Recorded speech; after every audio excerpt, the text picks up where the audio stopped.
Vamos fazer a seguir uma análise do resumo, easter eggs e referências do episódio final, episódio 9, de WandaVision, ou seja, fiquem atentos aos spoilers. O último episódio começa justamente de onde o anterior parou, com a luta iminente entre Wanda Maximoff e Agatha Harkness. A heroína ainda consegue dar a volta por cima e jogar um carro em cima da vilã, mas logo é interrompida pela chegada do Visão Branco. Esse Visão é feito com todas as partes corporais do herói original, mas sem a joia da mente em sua testa. Por conta disso, ele é totalmente desprovido de sentimentos e emoções, algo que também acontece nas HQs quando o herói assume essa tonalidade. Só que lá, ele não chega a ser vilanesco. Comprovando o que muitos já suspeitavam, Agatha Harkness revela que o livro de feitiços presente em sua casa era o Darkhold, um grimório sombrio que inclusive conta com um capítulo especial dedicado à história da feiticeira Escarlate. Nos quadrinhos, o Darkhold, o Tomo Negro, é um livro de magia das trevas escrito pelo deus demônio Storm. Pela aparição desse livro na série, podemos considerar que produções como Agentes da S.H.I.E.L.D. e Fugitivos não são canônicas do universo cinematográfico da Marvel. Os fãs que fizeram diversas teorias e especulações podem se decepcionar com o final da série. Um dos mistérios que muitos esperavam ver a solução diz respeito justamente à identidade do falso Pietro que aparece para visitar Wanda Maximoff e sua família. Pois bem, o episódio final deixa claro que seu nome é Ralph Bonner. Ou seja, ele é o tal marido de quem Agatha Harkness tanto falava. Não é a primeira vez que a Marvel Studios dá uma trollada nos fãs com a sugestão de um multiverso. Basta lembrar do último filme do Homem-Aranha, mas definitivamente é a mais dolorosa. Quando Wanda Maximoff é confrontada pelos habitantes de Unstream, que finalmente conseguem quebrar o controle mental, ela logo se vê cercada por uma população confusa e feroz, que exige explicações e atitudes para se verem livres daquela realidade perfeita. É aí que Wanda fala sobre como tentou fazer de tudo para dar a essas pessoas vidas tranquilas e pacíficas. Na saga Dinastia M das HQs, é justamente isso que a feiticeira Escarlate faz, dando vidas perfeitas a inúmeros de seus conhecidos e aliados. Quando Wanda é pressionada pelos moradores de Unstream, ela começa a abrir o domo da cidade, e podemos ver que o lugar é alterado totalmente por conta das camadas de feitiços depositados pela heroína. No cinema, temos referências a alguns filmes em cartaz. Temos o Anúncio de Oz, o Mágico e Poderoso, que é um prequel de O Mágico de Oz e se foca bastante nas origens de uma das bruxas. Temos Astúcia de um Rebelde, de 1962, e Raptado, de 1972, dois filmes clássicos. O primeiro fala da vida de um órfão, enquanto o segundo é um épico de aventura. Pouco depois dessa cena, Wanda decide não desfazer o tomo, sabendo que iria perder o Visão e seus filhos caso continuasse com o plano. E é justo aí que vemos a família reunida, usando seus poderes para lutar contra militares, o Visão Branco e Agatha Harkness.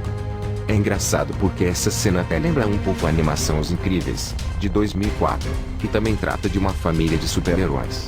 Curiosamente, o filme é até mencionado no 6º episódio da série, aparecendo no letreiro do cinema. Se gostou até agora, não se esqueça de se inscrever para continuarmos postando vídeos no canal. Enquanto Wanda e os gêmeos vivem suas próprias lutas, o Visão criado pela Vingadora ataca a sua contraparte sem sentimentos, o Visão Branco. Essa luta até nos lembra um pouco de um arco dos Vingadores onde o Sintozoide enfrenta uma versão sua de outra realidade, o Antivisão. Além disso, toda a forma como a cena é construída é muito interessante. O Visão sabe que seu duplo não possui sentimentos e, portanto, ataca com mais precisão. Por isso, ele o derrota em um debate ideológico, onde ambos conversam sobre o paradoxo do navio de Teseu. Quando os gêmeos Maximoff enfrentam os militares, recebem uma saraivada de tiros sem aviso. Felizmente, Monica Rambeau está lá para ajudá-los, e aqui podemos vê-la usando um novo conjunto de habilidades que deve se tornar muito útil no futuro. Basicamente, o corpo de Mônica se torna intangível, conforme as balas passam por ela e perdem aceleração, caindo logo após atravessá-la. Nas HQs, Mônica é capaz de se transformar em luz e outras formas de energia, e é bem provável que tenha sido isso que aconteceu aqui. Depois da longa discussão sobre o navio de Teseu, os dois Visões chegam a um consenso. O Visão descobre que o Visão Branco é uma versão dele formatada, sem memórias e sentimentos. Por isso, ele consegue inserir nele algumas lembranças ao longo dos anos. Nisso, podemos ver cenas de diversos filmes, como Vingadores Era de Ultron, Capitão América Guerra Civil e Vingadores Guerra Infinita. Com isso, o Visão Branco foge do domo, descobrindo que é o Visão original, ainda que sem seus sentimentos, mas com as memórias restauradas. Enquanto Agatha Harkness observa todo o caos em Westview, Wanda Maximoff se aproxima dela silenciosamente, antes de usar seus dons de telepatia para controlar a mente da vilã e fazê-la reviver o momento em que traiu e roubou os poderes das bruxas de seu coven. A forma como Wanda se aproxima e usa seu feitiço lembra bastante uma cena parecida em Vingadores Era de Ultron, onde ela faz a mesma coisa com Tony Stark. A movimentação da heroína é mais rápida e ela se aproxima por trás sem ser notada, o que parece uma esperta referência ao filme. Após uma longa batalha com Agatha Harkness, Wanda assume seu posto e sua magia, transformando-se de vez na Feiticeira Escarlate. Graças a isso, ela ganha uma nova roupa muito bonita, com direito a uma tiara bem parecida com a das HQs, algo que os fãs pediam desde sua estreia no MCU. O curioso desse visual, no entanto, é que ele não é tão novo quanto muitos fãs pensam. Em 2015, artes conceituais de Vingadores Era de Ultron mostravam trajes bem parecidos com esse, dando a entender que a Marvel Studios pode ter reaproveitado aqueles designs descartados da série. Um dos maiores medos dos fãs era ver a Agatha Harkness morrendo ou sendo facilmente tirada de cena, já que isso é um costume frequente nos filmes do universo cinematográfico da Marvel. Felizmente, ainda devemos ter uma dose de Kathryn Hahn no futuro da saga. Após ser derrotada, Agatha fala que Wanda liberou algo poderoso e que vai precisar de ajuda. Wanda rebate, dizendo que vai procurá-la quando isso for necessário, antes de transformá-la novamente em Agnes. Será que ela vai retornar em Doutor Estranho no Multiverso da Loucura? Ao fim do dia, Wanda Maximoff reconhece que não pode mais passar muito tempo dentro daquela realidade perfeita de Westview. Ela convoca seus filhos e o Visão para um último adeus, enquanto o domo começa a se fechar sobre a cidade. E temos uma conversa belíssima entre marido e mulher. Na cena, o Visão se questiona novamente sobre qual é sua identidade. Afinal, se ele foi criado por Wanda, quem ele é? E nesse momento, a heroína faz uma revelação bem interessante: você é parte da joia da mente que vive em mim. Isso deixa explícito que a Gema do Infinito deixou algo a mais em Wanda além de expandir seus poderes. Após esse diálogo lindo e emocionante, vemos o Visão completamente entregue e emocionado, pouco antes do dono chegar. É aí que, pela primeira vez no universo cinematográfico da Marvel, ele derruba uma lágrima, em um momento muito singular de seu relacionamento com Wanda.